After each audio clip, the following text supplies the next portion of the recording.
Fala galera, tudo certo? Aqui é o professor Pedro e hoje nós vamos entender alguns aspectos do absolutismo monárquico. Vamos nessa?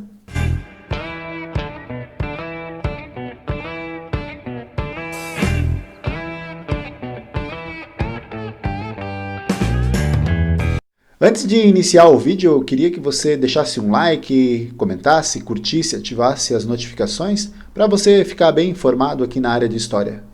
Quando a gente fala em absolutismo, e eu já falei um pouco aqui em alguns outros vídeos, é importante a gente entender que o absolutismo foi uma forma de governo que vigorou na Europa a partir da formação das primeiras monarquias nacionais. Ou seja, o sistema de governo era o absolutismo, onde um rei governava uma nação de forma absoluta, de forma autoritária. Ou seja, não existia nenhuma lei que impedisse ele de governar do jeito que ele queria. É óbvio que o absolutismo tem características próprias em cada uma das nações que ela vigorou. Por exemplo, na França, nós temos o símbolo do absolutismo, que é o rei Luís XIV, que nós veremos no primeiro ponto. Já na Inglaterra, o absolutismo ele passou por altos e baixos. Em 1215 foi escrita uma carta chamada Carta Magna. Essa carta tinha por objetivo limitar o poder do rei. Porém, a gente vai entender que na história da Inglaterra, nós tivemos muitos reis que passaram por cima desse documento, simplesmente ignoraram esse documento e governaram de forma autoritária. Um dos casos mais clássicos na Inglaterra é o rei Henrique VIII. Na Espanha, nós temos o primeiro grupo, o primeiro rei e rainha que governaram a Espanha unida, o Fernando e a Isabel. Eles também eram reis autoritários e tinham como parceiro a Igreja Católica. Eles eram reis muito devotos ao catolicismo. Nessa aula a gente vai entender alguns pontos para que fique claro na cabeça de vocês o que foi o absolutismo e as suas principais características. No primeiro momento, nós vamos falar do rei Luís XIV. O rei Luís XIV ele governou a França no século XVII e ele pode ser considerado o símbolo máximo do absolutismo. Ele governou a França com mãos de ferro, foi responsável pela construção do Palácio de Versalhes, onde abrigou muitos nobres, e conduziu de forma truculenta, de forma autoritária, a França. Muitos pesquisadores atribuem a frase "o Estado sou eu" a ele. Por que ele teria dito essa frase? Justamente porque Estado e pessoa se confundem.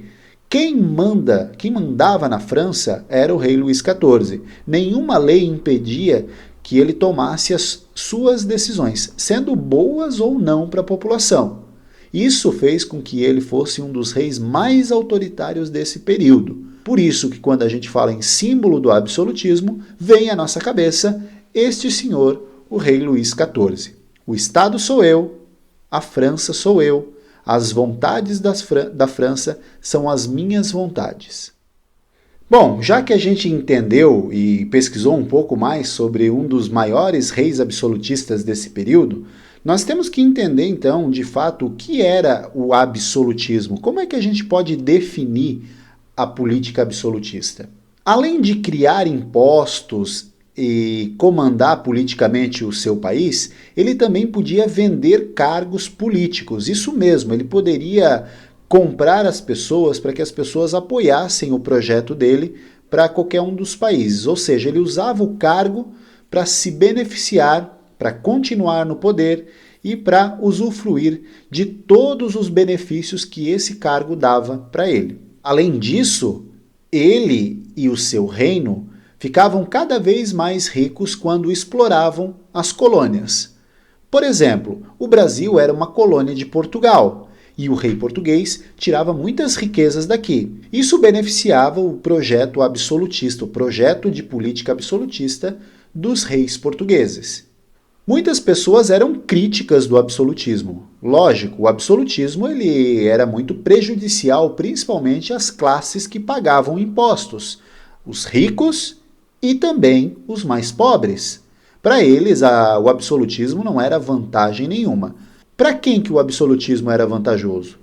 Para o rei para os nobres e também para a Igreja Católica, que apoiava o rei em seu projeto. Muitos filósofos e pensadores também escreveram obras no sentido de defender o absolutismo. Foi o caso de Thomas Hobbes. Thomas Hobbes ele foi um filósofo que defendia o absolutismo da seguinte forma. Ele dizia que nós, seres humanos, éramos mal, a nossa natureza era má. Se nós estivéssemos livres, a nossa tendência é que era de nos matarmos em sociedade. Nós nascemos livres, porém, se nós continuássemos livres,